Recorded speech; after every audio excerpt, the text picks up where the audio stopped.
بسم الله الرحمن الرحيم. الحمد لله رب العالمين، والصلاة والسلام على خير خلق الله محمد وعلى آله وأصحابه الكرام وتابعيهم بإحسان إلى يوم الدين. ربنا أرنا الحق حقا وارزقنا اتباعه، وأرنا الباطل باطلا وارزقنا اجتنابه. ربنا آتنا في الدنيا حسنة وفي الآخرة حسنة وقنا عذاب النار. ئێمە درسي بيشوا وتمان هەر کەسێ وها بزانێ کە پارێزراو ئەبێ لە تەعنی خەڵک، کەستانەی لێ نادا ئەوە مەجنون و شێتە. خەڵک بەخوا ڕازی نابن، بە پێغەمبەر صلی الله عليه وسلم ڕازی نابن، بە هیچ کەسێکی تر ڕازی نابن، عیباری ئەکەن، تانەی لێ ئەدەن. ئەفەرمێ دوای ئەمە باسی ذەمی خەڵکەکە لەگەڵ مەدەحیانە. ئەبێ ئێمە چۆن بین کاتێ خەڵک مەدەحمانەکە یا ذەممانەکە خراپەمان ئەڵێ، أبي أما تشون ما ملكين. أفرمن من حقق النظر وراض نفسه على السكون إلى الحقائق، هركسي تشاوكاني تيشكاتو ونفسي خوي الرابين لسر أوي هميشة لقل حقها وحقيقتها به، وإن آلمتها في أول صدبة بايا كم جارشك أو حقيقة أبي سي باشا بي زحمة يعني أوشت أبي سي بلا ونارحته، كان اغتباطه بذم الناس إياه أشد وأكثر من اغتباطه بمدحهم إياه. أجر كسيك تواوش هاوي كردبيته اغتباط بمعنى فرح دي فرح. أجر تواوش هاوي كردبيته فرح وخوش حالي أم كسب الذم خرابة كاري خلق خرابة باسي أكن أوي بي خوشتر لوي مدحي بكن، ذمي خلقي بي خوشتر لوي كمدحي بكن. لا تان واضحة وقصية وزور دقيقة. أو كسي تشاوي تواو كرابته هميشه چي بي خوشتره؟ ذمي خلق بلايا خوشتره هتاوكو مدحي خلق. أفرمي بو لأن مدحهم إياه، چوك أجر خلق مدحيك أجر بحق مدحي بكن إثر أوكاتو وردو دا مدحكي بي أجاتو بحسكي بي أجاتو أسرى ذلك فيه العجب. وردو دا نخوشي عجبي تيا دروس أبي، نخوشي عجب. نخوشيك من هي بناوي عجب لكردية عجب يناو لناو من قراي أو كسا خوي أبينيتو خوي بي زور قرنج لاي خوي لنفسي خويا بي واي خوي زور قرنج، خوي زور مهمة، خوي زور عظيم وعجيبة. بويا أفرمي أقر هاتو متحكي خلقي بي قيشتا وخك خلق بتشاك باسي أكن ورده لناخيا توشي نخوشيكي تر أبي نخوشيكي عجب سري لخوي سر بينه خوي بي عجايبة، فأفسد بذلك فضائله. ورد أو فضيلانيك هيتي أو إيش تشاكانيك كردويتي لبرخاتي خوش عند جار كردويتي ليتي كتشي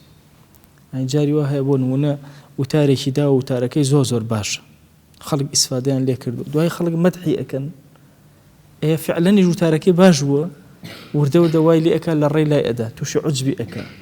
توشي أم نخوشي أبي نخوشي كي زود ترسناك بيغمر صلى الله عليه وسلم بناي قلتو بخوالا عجب خويا بنام بدي العجب. اللهم إني أعوذ بك من العجب، اللهم إني أعوذ بك من الكسل. تمليو خوش بعجائب بزاني. أفرمي أجر هاتو حقبو توشي عجبي أكا، وإن كان بباطل فبلغه فسره فقد صار مسرورا بالكذب. أجر بدرو خلق مدحيان كرت، ها بدرو باسيان كرت أو أنا وتيان ما شاء الله أو أنا الصالحة خوش إيزاني صالح نية بلام دل خوشة بوي كبيانو الصالحة أو كاتد دل خوشة بدرو دل خوش نية براسي شكو خوي أزاني الراس قولني لقى الخوي خويا. ها أفرمي وهذا نقص شديد أما عيبيكي زور قوري بو مروفي عاقل كدل خوش بدرو برانبريك قصة بكري بويا. إبراهيم عليه السلام يشي لدعا كانت شيا واجعل لي لسان صدق في الآخرين. خويا كان زماني خلق براس لسر من بجوله براس زور مهمة. قد إنسان أميد بوانكا كخلق مدحي كان بدرو خوي ساغ نبي لا يخلق مثلا حسكا كخلق بصاغي باسي كان حجمي خوي سنة كأون. سيري إمام أبو حنيفة كان رحمتي خوي لبي بلاي جماعتك رشد إمام أبو حنيفة باسي إمام أبو حنيفة أنا كبرنا يزاني أوا لبازارة طبعا إمام أبو حنيفة بازرقان بو وقماشي فروشته مشهورة بزازة. الله شو بلا أنا بس إمام أبو حنيفة أنا كريك يودي بابتو أقلش كورة إمام أبو حنيفة الشوي صدر كان نيجك أبو حنيفة واستاصت الشوي صدر كان ناك هاتەوە لە دوای ئەو شەوە سەدر کات نوێژی ئەکرد ئەی با مسلمانان تووشی درۆ نەبن بە درۆ خەڵک باسم نەکە مسلمان تووشی درۆ نەبن سەیری ئەو فکرەی ئەوان کە چۆن ژیاون ئێمە چۆن ئێمە گەر نەمان کردبێ باشە زۆر دڵخۆشین باشە الحەمدوللا خەڵک باسمانەکە باشە هیچمان نەکردو بزانە ئەوان چەند توندن لەگەڵ نەفسی خۆیانە هاتەوە هەموو شوێ سەدر کەعاتی ئەکرد ئەفەرموو با مسلمانان تووشی درۆ نەبن ئەم دیعایەکە وڵاو بۆتەوە بێ عیلاجێکی بکەم بۆیە واجعل لي لسان صدق في الآخرين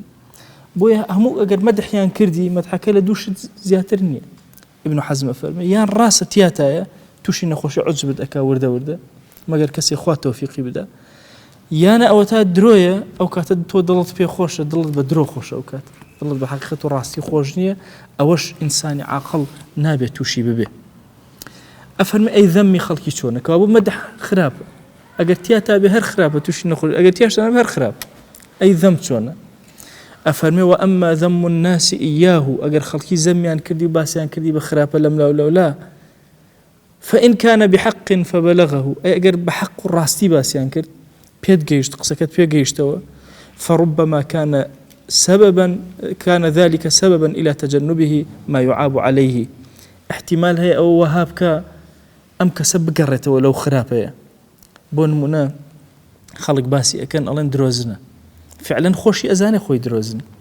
توبة أكل درو قرته والله خوي كان زماني مسلمان لأسي من باكره عشان كابو ذمي خلقك وبسبب هدايتي أم بيجر رايو ما دام بحق الراس قويبه ها وهذا حظ عظيم أم بشكي جوري خواب أساني ما هو كسيكي نادا جاري وهي سوتي الأعمال كانت بشاني خلق أدا خلق زمد أكن بخرافة باست أكن توبة سرخوتها أشيته وأقريته توبة أكي بيني خوت وخوا أما بشكي زور جوري خوي جوري بيد عطاءك لا يزهد فيه إلا ناقص ما قال كسر نقصان العقل به أما النبي أجرنا أما بابتي زور كوري أي أجر بباطل زميان كردي وبيش جيشتوا بخرافة بس يعني كردي بيو جيشتوا لا توشان يشتك تو أنا أشتي كردو نشكر فأمكاتا فصبر تو آرام أجري لسري بهوي أم صبر واكتسب فضلا عظيما زائدا بالحلم والصبر فضلك زور جورد سكوي بهوي أو حلم لسرخوي أو صبري كهت كابو لذمته إسفادك ذم أجر راز به هر إسفادك توبك أجريته أجر دروج به لحالتك صبر أجري هر أجر دسك كابو كاميان باشترى أجر خلق بخرافة باسك باشترى توكو باش باستك أفرمي وكان مع ذلك غانما لقال أوشا أم كسك أم فضلي دسك غنيمته جوري دسك بو لأنه يأخذ حسنات من ذمه بالباطل هر كسي بذم بباطل باسي أم كسب كان حسناتي هرهم من الرجل خيامته كوكات وكوا غنيمته دسكت ببيع ومندوب كاروباري هم أنا با إن جاء فيحظى به في دار الجزاء أحوج ما يكون إلى النجاة بأعمال لم يتعب فيها ولا تكلفها وهذا حظ عظيم أفرمي للرجل قيامته أم زوزور محتاجة بو النجاة بون كتشيكو مالي كردوي زوري دسك ببيع مانوب بيتي أو كرد بيتي برواكن جاري كسيك زمي كسيك الدنيا شو نرجع كل شو نرجع شيء يتر كابو لا همو حالته كان أو كسيك ذمت أكا تولى النتيجة حظك جورد دسكوتوا لا يزهد فيه إلا مجنون أما هيك كسيك ليدور ناكبت ولم بابته إلا كسيك نبي كمجنون شيت أجرنا هميشه ذنب باشترى لمدح كابو توي داعي توي بانخواس تو چوار روشتر أبيت ملا خزمت أكي خلق دو بشه برام برد بشه كان مدحد أكن بشه كان ذمت أكن زمت بيخوشتر بيتا مدح بيش با مدحدك با حمو دنيا باستوك بيني تو خوات شونا أو قرنج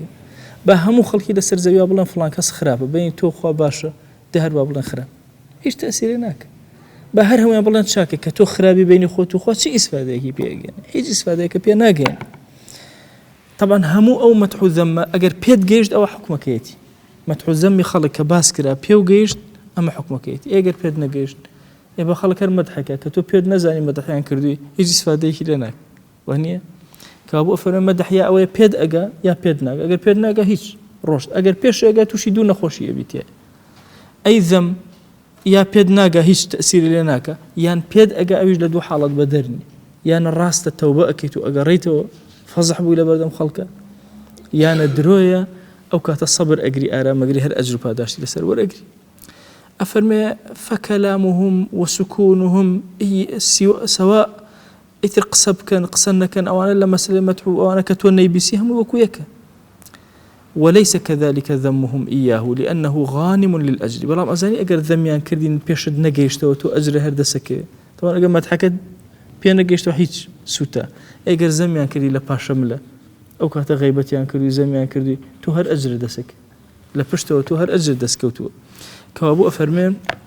بهم حالته كان ذنب باشتر لمدح أفرمي إلا أن فرماشتي في غمر النبي صلى الله عليه وسلم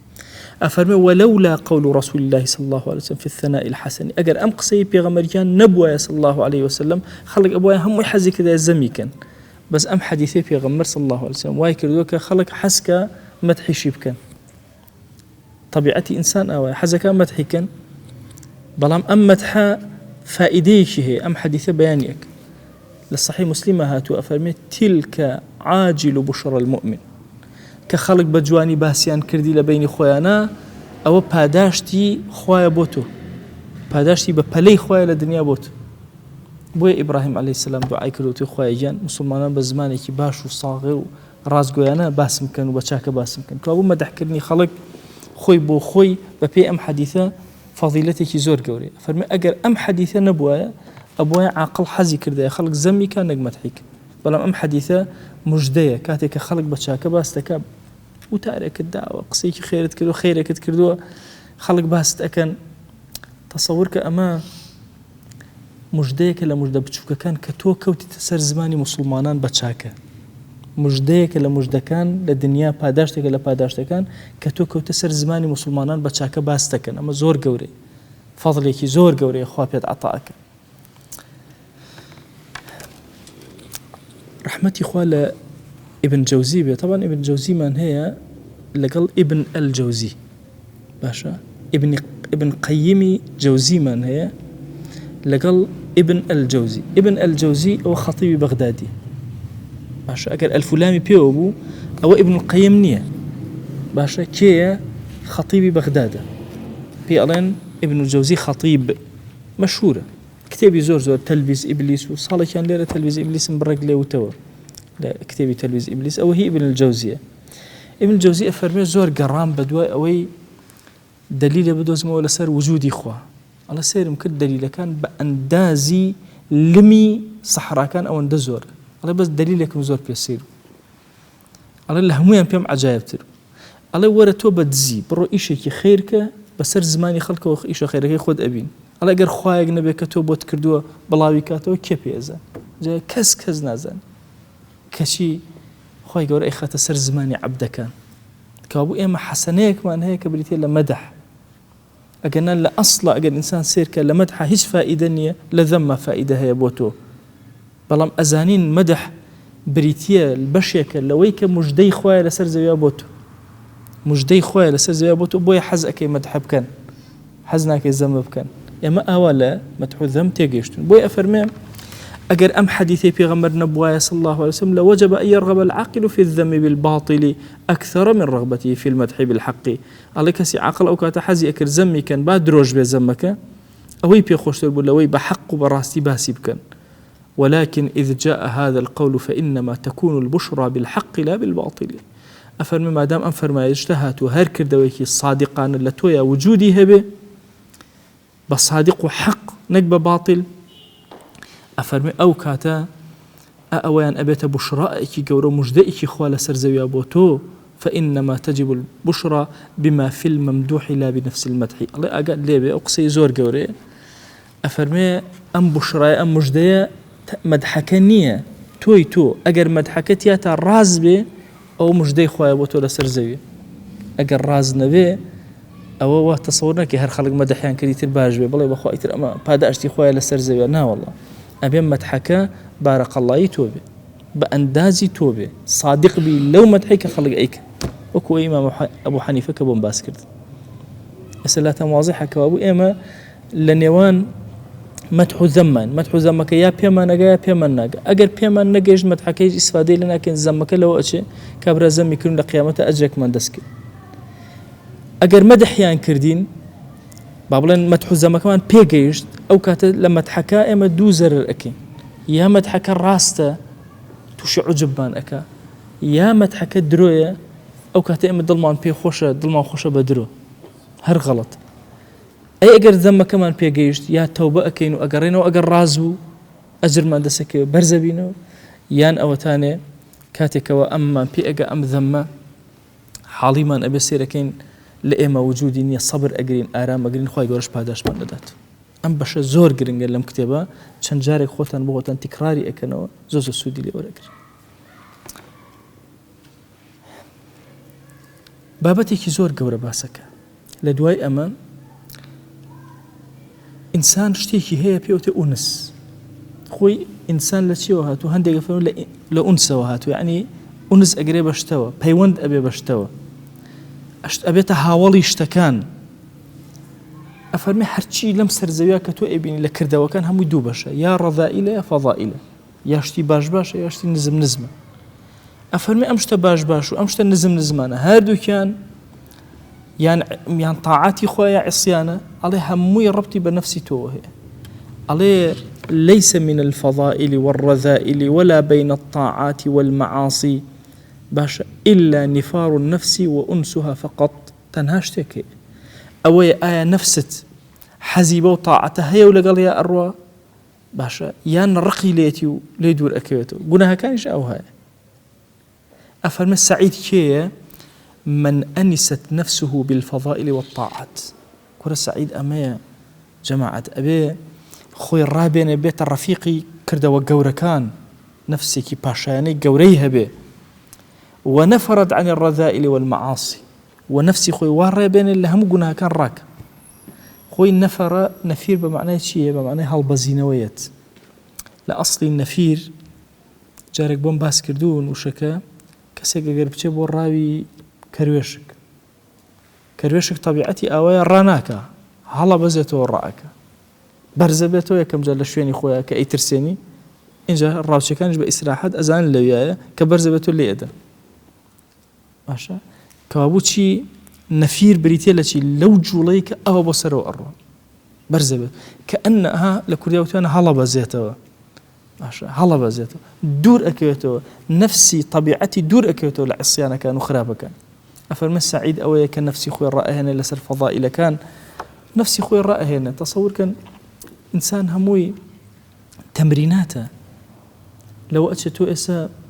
مثلا صفتك هي قصة زوركي تمرينك قصة كمك صفتك هي مثلا نظر زوركي تمرينك نظرناكي ماشا ونسبة نظرك وناقري أي قوري بونمونا مثلا درو زوركي لا مجالي نادم دزيد كذا مجالي نادم هموي قران كاريه ونسكان أقوري هموي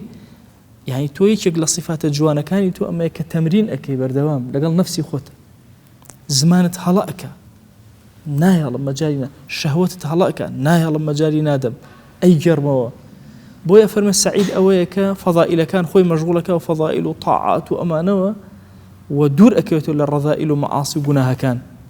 أي شقيك بعكسه ومن أنست نفسه بالرذائل والمعاصي أشياء نفسي خوي مشغولك باش تنزم بتشوك كانوا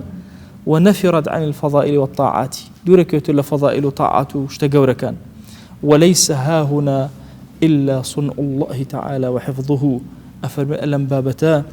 تنها أو صنعي خوا جل جلاله بوتو وحفظي خوا بارزقاري بوتو لما فرياد أكل إما هما أزين القرآن أخوي قول باسي موساءك أفرم واصطنعتك لنفسي وأنا أفرم واصطنعتك لنفسي أي موسى من توم بو خوم دروس كردو بتهيبة دروس مكردو بويا علماء بتاي الشيخ جيلاني لدعاء كان يا أم دعائك على إخوة شون موسى صنع كرد من جوا صنع باشا وادروس مك كلا جناه دور بم باشا لنا طاعتها بم لشاكا بم أنسم لقل طاعتها بل بويا إنسان زور بيستي بويا دوابك الأخوة فضائل كان يتياب تشينه رذائل كان يتياب دور بخاته وانا زاني الرذائل كان بأساني لإنسان لكولا بنوا نحن أسانية زور زحمة تشكو مجاهدة تخليه وتحليه بيخوت خاليكيتو ولا خرابة كانوا بتشاكا برازينتو إنسان جاري وهاي يك عصياني بتشوق لمناليا لدلتا أتشين ري یا ئەیچێنیت خۆت هەڵەیەک ئەەکەیت ئەگەر فریان نەکەوی لە گەنجیا دەریبێنی ئیتر پیرە بێ لەگەڵ تا جار بەجار ڕەگدا ئەکوتێ گەورەتر ئەبێ بەهێزتر ئەبێ تەسەوور کە ئەگەر لە گەنجیا بۆ نمونە مەسەلەن تووشی هەڵەی شەهوەت ئەبی ئەگەر نەی لە گەنجیا کۆنتترۆڵی خۆت کەیتەوە بگەڕیتەوە و خەریکی فەضائیل بێ فەضائیل لە خۆتە دروستکەیتەوە دوای تا پیر ئەبی زیاترک خراپتر ئەبی بۆیە ئینسان ئەبێ زۆر هوشیارانە مامەڵەکە ئەبێ زۆر ئاگادان لەگەڵ نەفسی خۆیان مامەڵەکە و زۆریش داوا لە خواکە چونکە ئەمە حفظی خوا و سونعی خوا ئەبێ هەوڵی خوا ئەیگیان سونعێکی جوانم پێ عەتاکە حفظم کە لەو خراپانە بم پارێزە تۆ خۆت سەرپەرشتیم کە دوورم خەرەوە لە خراپەکان لەناو چاکەکانە بمهێڵەرەوە فەضائیل لە دڵما شیرین کە حبب إلينا الإيمان وزينه في قلوبنا خوا إيمان بخنا دڵان خۆشەویستی کە لە جوانی کە لە پێش چاومان وكره إلينا المعاصي باش الكفر والمعاصي والفسوق خواهيان لناو دڵی ئێمە بێدینی كفر عصيان وخرا فسق ئەوان لە دڵمان ناشرین کە خوا دووری خەرەوە لێمە دائما ئینسانە بێ دوعا بکە ئێمە هەموو لەسەر زەویە ئەم هەموو خەڵکەی کە ئەیبینی هەموو مرۆڤایەتی دوو جۆری یا طالبی دنیاین یا طالبی آخرەتی أفرمي طالب الآخرة ليفوز في الآخرة متشبه بالملائكة والله أو كسي الدنيا خريكي كاري آخرة وكو ملائكة أولا متشبه بالملائكة خريكي كاري آخرة وطالب الشر أو كسيك خريكي الشر باشا متشبه بالشياطين وكو شيطان أو هاي بدوي شر ويلا وطالب الصيد والغلبة متشبه بالسباع أو كسيك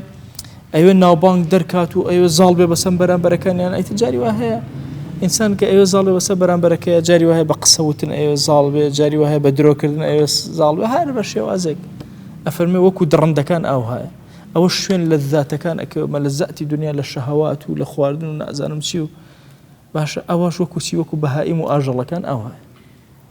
فلسفيك هي إنسان أكابة شوار بشو فلسفيك هي على الإنسان شوار جورشته جوري كان بيوت الرحماني باش الصفات الرحماني لإنسان هي جوري كان بيوت شي صفات شيطاني لإنسان وجوده يشي كتير بيوت بيوت الصفات السبوعي وكو درندكان وكو شير وبلنغ وغرغو أمانتون أو هاي عند صفات وايتي هر إنسان عندك بيوت أجلي بهائمي الله إنسان لم تشواره إمام غزالي بدرجي أو يبحث كردوه أفرمي إنسان لم تشواره تجاوزناك الصفات كان هو إستو بير كروا عندي الصفات هي صفات الرحمن صفات زور قورا وكو ملائكة أو هاي شاكد بو خلق أوي ضل باك كردوه رقي لكزنية صفات ملائكة بشي رحمانين لتويا صفات زور برزن بشكل شيطانية ها فيل كردن وخود زينة وتمالي كردن أو حتى أخرى بأنا فيل الشيطان صفات الشيطان لتوياهن لمناهن بشكل ما سبوعين أزاني إنسان شان درنده لما ده مثلا سوريا جيرا باشا أم بشار أسد وأمانة هموي لكل كوتن تتصور كإنسان بو كشتني إنسان آلتك دروسك إنسانك بو كجيت وبسوكي كاتو بخاطر نوزر فيك بو شوين زور نقري وش إنسانك يعني أصلا لا درنده كان إنسان درنده تركاتك أو بشيء أجوله زور مشكلة يعني تو إسهر كسيك لإيما أجر كسيك ببيني ريشك سبي جواني هي مثلا بياوكي بيرة أفرتكي بيرة يكسر احترام لدلتا أجوله أزاني أواني كصفتي السبوعي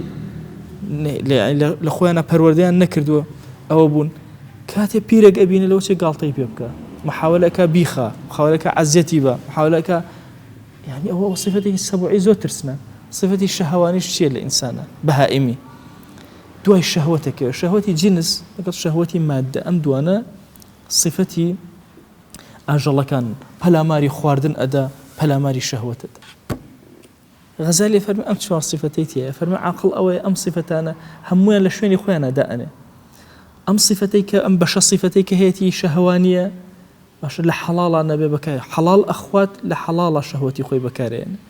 أما السبوعيك هي باش كترندي برامبر شجاعتك اللي ورقريه وخزمة الدين وبارزقاري لخوي ولا وشي ولا منالي ولا ولاتي وها أما جيب جيك أبي تري فري أدا أفرمي أميك بابتك بريتيا للشيطاني على الإنسان هندجر صفة الشيطان كالإنسان بۆن منجاری وایە پێویستی بەوەی خۆی گێلکە پێویستی بەوەی خۆی تەمەڵکە پێویستی بەوەیە ئەها جۆرێک لە جۆرەکان فێڵکات نافەرمێ خۆشەویست الحرب خدعة وتیان لەکوێوە هاتووی وتی من الماء يعني لە چ عەشرەتێکی وتی لە عەشرەتی ئاو ئێمە لە ئەو خەلق بووین باشە هەندێک جار تۆ ئەگەر چی لەم بابەتەیە کە ئەڵێن صفەتی شەیطانی لە ئینسانە بە نەظەرە ئیسلامیەکە نەک بەس نەظەرە کوفریەکە با بڵێن نەظەرە شەیطانیەکە نە هەندێک جار لەمەشە ئەی صفەتە ئیلاهی و ڕەحمانیەکە هەر هەموو صفەتی باشن لە ئینسانە ئەویش ئەگەر تەجاوز نەکات لە حەدی خۆی ها بۆ چونکە یەکێک لە صفاتەکانی ئیلاهی کە لە ئینسانە خوا دروستی کردووە بریتە لە ئەنانیەت ئەزانن ئەنانیەت خۆی لە خۆیان صفەتێکی خراپە بەڵام لە هەندێک شوێنە باشە بۆ ئەگەر ئەنانیەت لە ئینسانە بە کامیلی دەربێنی منگەرایی نەمێنێ ئەنانیەت نەمێنێ عوجبی نەمێنێ ئەمانە ئەزانن ئینسان زۆر کات تەمەڵ ئەبێ یان وهای لێ هیچ مهتەم نابێ لا موبالات دەرەچێ نەخوای گەورە ئەوانەشی تیاداناوە ئەبێ هەمویان سنووری خۆیان بگرن هەموو ئەم صفەتانە کە ڕاغیبی ئەسفهانی لە الذريعة إلى مكارم الشريعة أفرمي همو صفاتكاني إنسان سيجور سيبش بشك تجاوزي كردوه بشك كم ترخمه بشك ريكا على بي أمر ريكا كبين بون منا آزايتي من هي باشا بابلين زيادة ريما لآزايتي هي كسي ملي خوي أشكينا نازاني خوي أكتب الدارو بردا ترسنو كيشمان هي الله مسلمان آزايا متهورنية هلا ما بدأ لخو نزانة شيكا وترسنو كيجن هم صفات كانت شون لو سياناها سيبشو تو ناوراسك ورقري وسطك هر هم صفات كانت الأوها بويا رحمة يخوال ابن حزم بلم كتب نازارة أفرمي طالبي آخرات وكو ملائكة آوايا طالبي شر وكو شياطين آوايا طالبي سيطو غلبة وأمان وكو سبعي ليه وكو درندكاني ليه هي لذاتي وكو آجلكاني ليه أفرمي كورة طالبي مال أكر كسيك بچه ماڵی بوێ لەبەر خاتری پارە طبعا پارە کۆکردنەوەیە لەبەر خاتی ئیسفادەیە کابرا ئەی خوا سوودی لێ وەرەگرێ یا هەیە هەر حەزی لە پارەیە جوانە باشە زۆرمان هەیە هەر پارە کۆکاتەوە دوای وەچەکانی ئەیبەن و هیچ ئیسفادەی لێ ناکە وانە حەزی لێتی سەیریەکە ئاڵتون نزیوە دایانەیە هەموو جارە ئەی سڕە جوان دایانێ باشە ئەفەرمێ ئەمە لە ئاژەڵەکان کەمترە بۆ سيركن على طالب المال لعين المال لا لينفقه أجر كسي طالب ماله بس بوي مال كوكاته نك بوي بيبخشوا أو يكل واجبات ونوافل وأمانة صرفك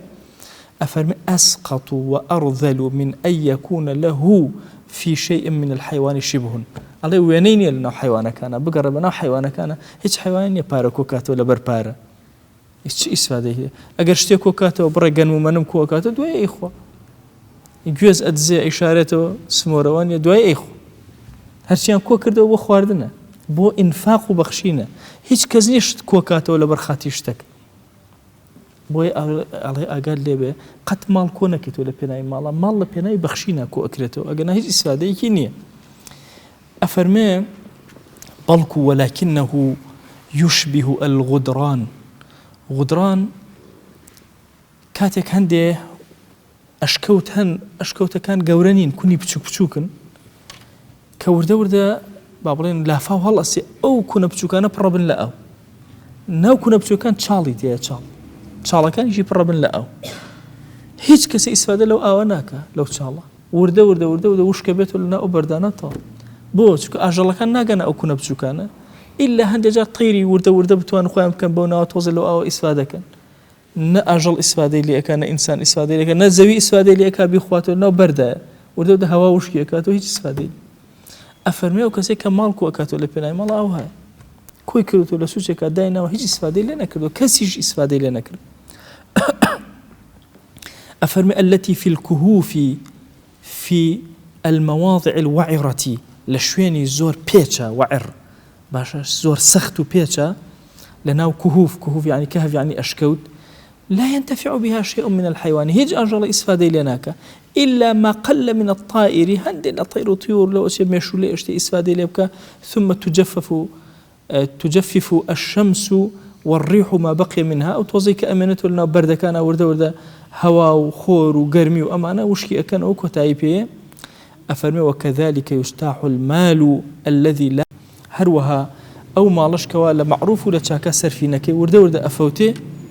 باشا يجتاح بمعنى يهلك يعني أفوتي مالك هيج إسفاديك شي لناكري باش يسكوابو إما زانيما أم صفتانا همو إلى إنسان كان هي فالعاقل لا يغتبط بصفة يفوقه فيها سبع أو بهيمة أو جماد كل إنسان لا يغبط اغتباط بيشتر باسمك يعني دلخوش نية بصفتك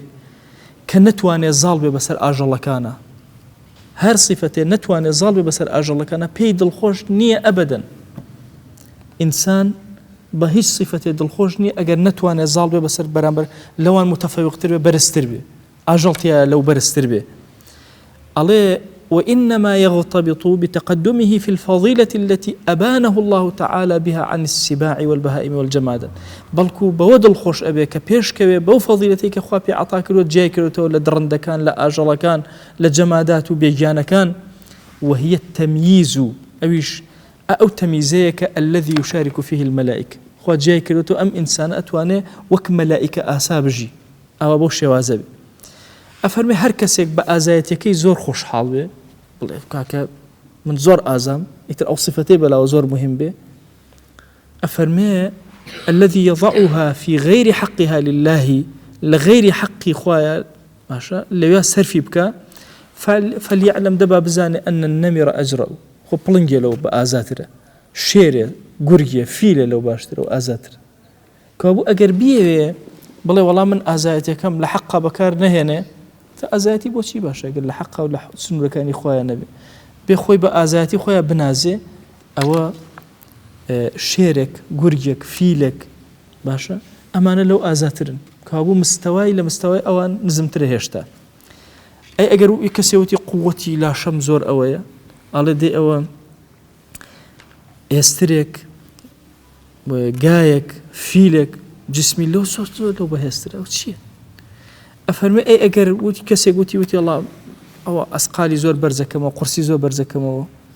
شيء في الله لما يلجواني وبزمك حتى نهاب وأي نازي الله فليعلم أن الحمار أحمل منه بابزانك يدرج لو زياتر هالجري الله يجر كسي وتي والله كاك بلا باشا بلا اسم بري وزور سريع مكسم بيناقات ولوايا كميم هنا فليعلم أن الكلب والأرنب أسرع عدوا منه جا خبزان الصقو شي في الله كرويشك أرنب ماشا هو لو تيجتل بيناقات وانيا الله يقول كسي وتي والله كاك بحسن الصوت دم خوشي بيشي هم يمداوته الله بزان شان طير هي دنجي لو خوشتره بعكسه وأن أصوات المزامير ألذ وأطرب من صوتي مزامير هو الأصل مزماري آل داود أو ذكران كآل داود خيندو طبعا آل داود دنجان زور تايبت تصور كان خوي يقول القرآن هباسك يا جبال أوبي معه والطير أزان كداود عليه السلام أذكار كان أخين بالصوت خوش باشا هرهمو أو طير طيراني كلو ناوتون هرهمو أوستان باشا همو يعني مش لقال أول ذكر كان بلينو أزان كيو كان هرهم يعني لقال يا دنجان أدايا وكنا يعني دوباره أكردو بويا وآيات مباركة طبعا إذن لأخوة خواست أخوة جان ريمان بدل لقال داود دائما ذكر كان يا جبال أوبي معه أي كيو كان طبعا خندوتا نكري مقصودة يعني يا جبال أوبي وتمانا هر نكريك لدواي حرف نداء وهذا ضميها بو أول شيء نكرة مقصودة نكرة غير مقصودة ما نكرة مقصودة ما هي لجرجانية هي يا رجلا خذ بيدي وين خذ جرجاني لقلت هذاك يا رجلا خذ بيدي أو نكرة غير مقصودة منصوبة وين نكرة مقصودة لقال مفردي معرفة برفع أخوانته يوسف أعرض عن هذا يعني يا يوسف أو نفرك الشخص اللي قال شيء يا جبال أوبي هو كيو كاني دورو بري داود لقال داود التوبة بكن بقرنا والطير هو الطير كانش هرهم تن لقال داود أو مزامير آل داود بلام دواتر مزمار بوشي بكارية مزامير بوهمو آلتك جنين بكارية إتر سواء دفيك يعني شمشالك يعني أم آلتانك استبكاني أنواع جوري آلتكان على أو كسيك خوش حالي بوي كدنجد خوش دبزان آلتكان دنجان لتو خوشتره فأي فخر فخرك أكي أو أي سرور بشيد الخوش أبي فيما تكون فيه هذه البهائم متقدمة له باشا بشي أو أكيد الخوش أبي كاتك أجل كان لبيشتون لأزايتي الشيرك وقريك لهزي لا شيء مثلا قايك لهالقرتني قرصايا كان كودريجك ولا رويشتنا كرويشكيك لدن خوشيات طيرك أمانة لتو بيشترن هرشي أكي ناقيتو بوا تو تصور كان همو إنسانيتكو كروا أزان ناتوانا بأندازي كالاشيرك دنيا خوش تو سيري قرية كالاشيرتان كروا چند باریکە أو صوت قورية جاري هلا لا ديب ولا دي ترجولي أقر جو صاحب ما توريتيان نبي وكو أمره باش الرجل ليرة بو لا دي ترجولي وانيا باش ألين علماء أو قرقة باریکە بوهي زوا أقر قورة بكري بيدري بإنسان أم قرقة إنسان ألين كهاوار كأمسر بأسري زوي خلق جوليتي أو نخوى صوتك بقوتي داوتي طير باش أشي لو شاخانا لدورو جولي كوك أخواني زور دورة قرية باریکی أو صوت قورة شون درك أو أقاد أو هاوار قورة شونك بلبلك أخواني لو دورة وتو شون جولي همو أمانة صوتك كان يزور لإنسان قورة ترجوان تركتر ها على الإنسان أجر خوي قوتي خوي كوكاتو لقال كيتشك برابري كيتش وزن كيتش للادي أجارن هبو بازيا كخوي برزكر دوا يسنما ما شاء الله بها بيتو جاتنا لنا كلاشاخ ما شاء الله كلاشاخي طبيعي بكيتش الله نشي كلاشاخي طبيعي شو خوان تجري خواني بيس إيه تصورك أم كيتش بتشوكها بحال الله ينسيك كخوي هلا يا جاري وهي نيومتر برزة بيتو ألين أجر إنسان مسؤول كان يوكو بهزبه بيك خوف ريدان أشياء سر هورك بيك باص أو ده مسؤول كان يقول كاو كيتش اللي تو بقوة ترى تو هرباسي فيلو أنا مكان أوش تبتشوكا حجمك يجورك لتو بهستر استئم هموما جالجالو كمان بينيو مالك كمان بينيو بأساني أتواني بيروخين أزاني أو ماديك أو ديناو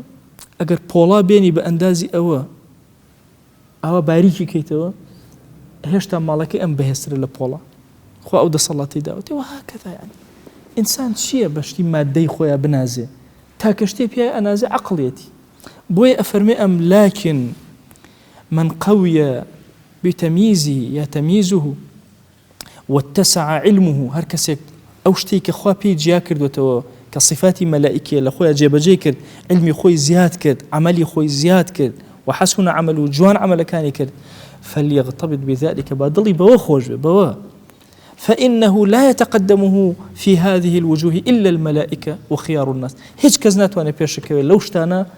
إلا ملائكة نبي يا باشترين خلق كان يخوال سرزوي واللي قورا كان بيشتو أكونا كاس بيشتناك بوي إنسان أتواني لما معنايا زور بيشكوي أتواني لما معناي خويا زور بيشكوي أتواني فرمو دلت باكروا ممكنة لها مو خلقي سرزوي دلت باكتر ممكنة بتواني ظالبي بسر همو خلقي زي أو ندل يخوت باكيتو ها أصحابي بيغمر صلى الله عليه وسلم هل يكي بشتيك ها بيشكوتو يكيق لها والله كان سيروش خوشيزة فرمي أعليو كسيجي أهلي بهشت كسيجي كور أبو بكر النا والله إمام عمر كور النا والله كور إمام عثمان وعلي النا والله صحابي السادة إيه أو رجق هناك رجي دوام هرأو رجي سيام هرأو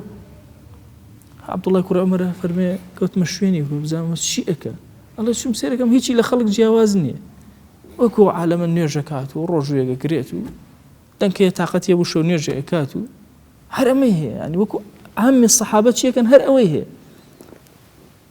كور والله من سير رجهاتهم لما لقيتو يا داني وشتم تنهبوا يبزانم أمشتش أم سرت شيء لبين تو خوايا سرك معنوية الله منك أخوم ضلم لآستي مسلمان بحقكم سيرك بيش همو صحابي داوتو لو خاله باش ضل يجي باك وساخ أبو شو تبهش هاي كي بشتي عثمان بمال زوركي أشي تبهش باشا إمام علي بعلمكي بآزايتي وشجاعتكي مثلا إمام عمر بعدلكي إمام أبو بكر بصدقكي رازقويتيكي هاي كلا شوينك بلال حبشي بشي بدور كان نجي دزنش ئەچێتە بەهەشتێک هەر یەکەی لە ڕێگایەکەوە بۆیە ئەم فەضائیلانە جێگەی ئەوەن کە ئێمە هەوڵ بدەین پێی گەورە ببین باشە پێی دروست ببین هەموو ئەوەی کە لەسەر زەویە بە خەڵکی تر ئەکرێت و ئەوە شتانی بچووکن تەمان خراپە بە هەموو کەسەکرێ ها خراپە زۆر ئاسان ینی کوێ زۆر چاکە ئەتوانێت هەزاران جوێن بدا ئەتوانێت هەزاران خراپە بکە هەزاران دزی بکە هەزاران فێڵ بکات فەضیلەت لەوایە ناوەڵە فەضیلەت لەوایە کە خۆی گرتوێتەوە لەو خراپانە لە بەرخاتی خوا لە چاکەکان و جوانیەکانە خۆی بەرزەکات ئەمە بابێکی پەروەردەی زۆر گرنگە بۆ ئێمە